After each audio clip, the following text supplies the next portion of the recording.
These are front-engine roadsters, and they were very popular here at the Indianapolis Motor Speedway back in the 40s, 50s, and 60s.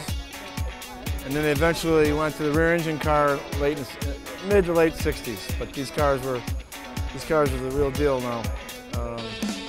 They're actually riding on a time bomb. If you look at some of where the gas tanks are located, you can see where fuel is at.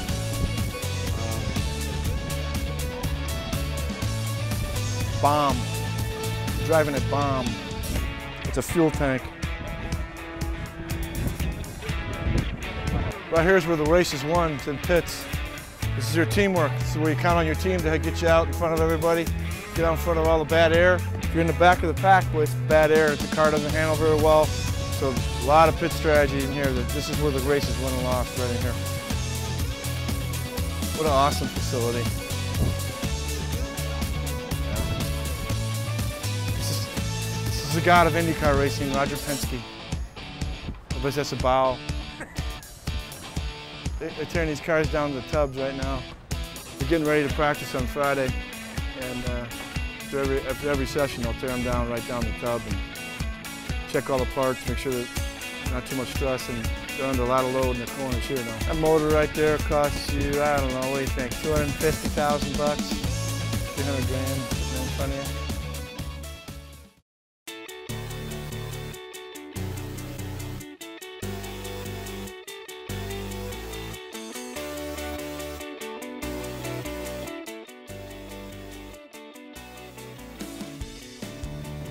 These are all winning cars. Let's take a look. Al Unser, Rick Mears. These are Penske cars. That's Gordon Johncock's second win. Helio Castroneves. Yeah. Johnny Lightning cars. You probably don't remember that because you weren't even born. No. I was old enough to play with little Matchbox Johnny Lightning cars, so that was a big deal if I could ever get one of those. I think I had one when I was about 5 or 6 or 7 years old.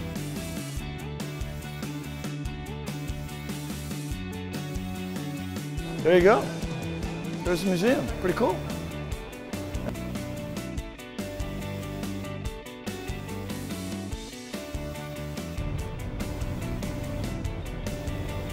Most famous straightaway in racing right here.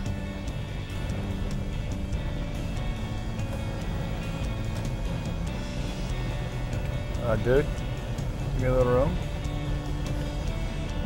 Oh, don't give me any room.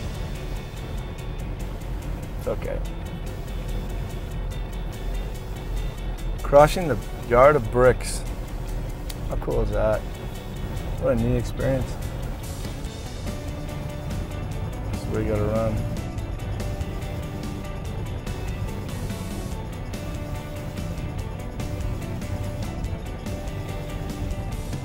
Very, very cool. There you have it.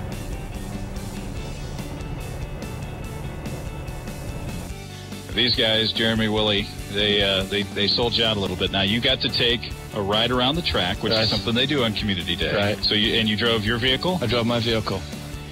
I'm told that you tried to pass someone. I did. On the straightaway. I did try to pass, and I had to put on the brakes. Yeah. They're trying to rub me up against the wall. I was trying to compete, and the guy's taking pictures, trying to rub me down against the wall here. So I had to stop, put the brakes on. I was getting ready to pass him.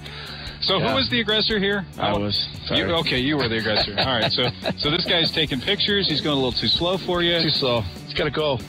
Yeah. Now it's a 30 mile an hour limit today. They didn't tell me that. I was going 60, 65, 70. So, I don't think you were doing 65 or 70, were you? Really? Oh, yes, I was. Coach. Yeah. Oh, yeah. They didn't tell me anything about a limit. They tell you about a speed limit? Not a word, see? The fitness part of what you do, I don't think people really, the average fan doesn't understand what a race car driver has to do from a fitness standpoint and conditioning. Could you kind of explain to everybody, what your normal routine throughout the year is? Well, it conveniently, with Indy coming at the end of May, you know, the tipping point for me, or the switch, is really the start of the new year. And as it is for a lot of people, getting ready for anything, whether it's going to the beach or going to the Indy 500. But I trained for so many years in a pretty traditional fashion. I would run a lot, and I would spend a lot of time in the gym. It got a little boring, and I started to realize after time that wasn't the most productive thing for driving the race car. So I've got kind of a much more of a diverse cross-training schedule now. The best thing that I do to train for racing is boxing. It's a challenge, that's for sure. Do you train for that? I mean, be honest with you. I mean, being in athletics, do you have to do you train? I mean, you have to make decisions, and you have to train your eyes and get your eyes focused on colors and numbers. You know what? All kidding aside, it's interesting. I mean, it's interesting you asked that.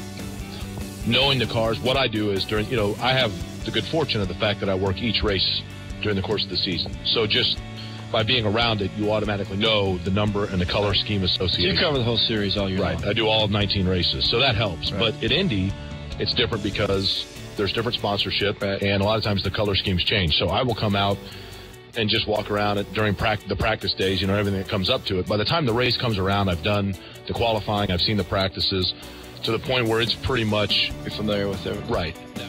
Well, what a day. We spent some time in the garage and pulling you greenhorns behind me. It was a lot of fun. I enjoyed it. I love showing off what I think is the greatest sporting event in the world. We were able to tour the museum, and went through some old cars there that were winning cars.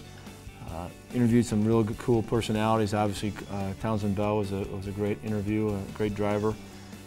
Obviously, the men behind the press and the media behind this great race was fun to hear their perspective. And then we took a lap around the speedway, which I've never done before, and that was awesome with my own car. So it was a great day, and look forward to Sunday. Can hardly wait for the race and do it again next year.